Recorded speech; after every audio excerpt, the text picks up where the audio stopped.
જો જ્યાં પેલા પીળા જબ્બાવાળા ને ધોળા જબ્બાવાળા આડા હાથ રાખીને ફોટાઓ મૂકવા વાળા ને વિડીયો બનાવવા વાળા, તમે લોહીના નહીં તો કોઈના નહીં. નમસ્કાર મિત્રો, હાલમાં સોશિયલ મીડિયા પર એક ઓડિયો વાયરલ થઈ રહ્યો છે, તો તમે વિડીયો એન્ડ સુધી પૂરો જોયું. ચેનલ ઉપર નવા હોય તો ચેનલને સબસ્ક્રાઈબ કરો, તેથી તમને આવા જ નવા વિડીયો જોવા મળશે સૌથી પહેલાં મારી યુટ્યુબ ચેનલની અંદર. તો મિત્રો, અત્યારે બે સમાજોને લઈને અત્યારે વિવાદ ચાલી રહ્યો છે, તેમજ મસ્તાની ગેંગના ભાવેશ ચલિયાના ફાર્મ હાઉસ ઉપર જે હુમલો થયો હતો તેને લઈને અત્યારે ખૂબ જ વિડીયો વાયરલ થઈ રહ્યા છે. તો એ વિડીયો પહેલાં તમે આ ઓડિયોની ક્લિપ સાંભળી લેજો અને વિડીયોને લાઇક કરી દેજો. સમાજના નાતનું કોઈ નખોદ કે નખત્રી જતી રહી નહીં. જો તમે નહીં હોવ ને તો આ બેના પાછળ તો આખો સમાજ છે.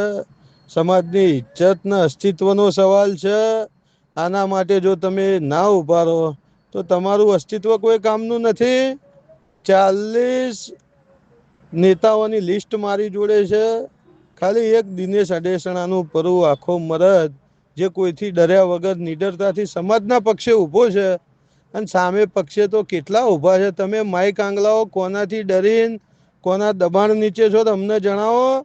અને એવા પક્ષોમાં ખોટી ભગાયા વગર રાજીનામા મૂકો. આપણને કોઈ ફેર નહીં પડતો. આપણા સમાજના નેતાઓ ખોટું આવું બીકના દબાણમાં જીવાય નહીં. તમે રબારી છો એવું તમને ભાન હોવું જોઈએ. પાટીદાર સંગઠનમાં જે વખત આ જે બધું પાટીદાર સંગઠનનું થયું એ વખત કેટલાય નેતાઓએ પોતાના રાજીનામા મૂકીને કારકિર્દી ઉપર મીંડું વાળી દીધું હતું. તમે દિયોરો ખુરશીઓ હાચવવામાં રહ્યા, લોલીપોપ વાળા હોદ્દા આલ્યા હે, ગમે એટલી વાર ચૂંટાઈને લાવીએ, હારો ખાતો તો લાયા નહીં.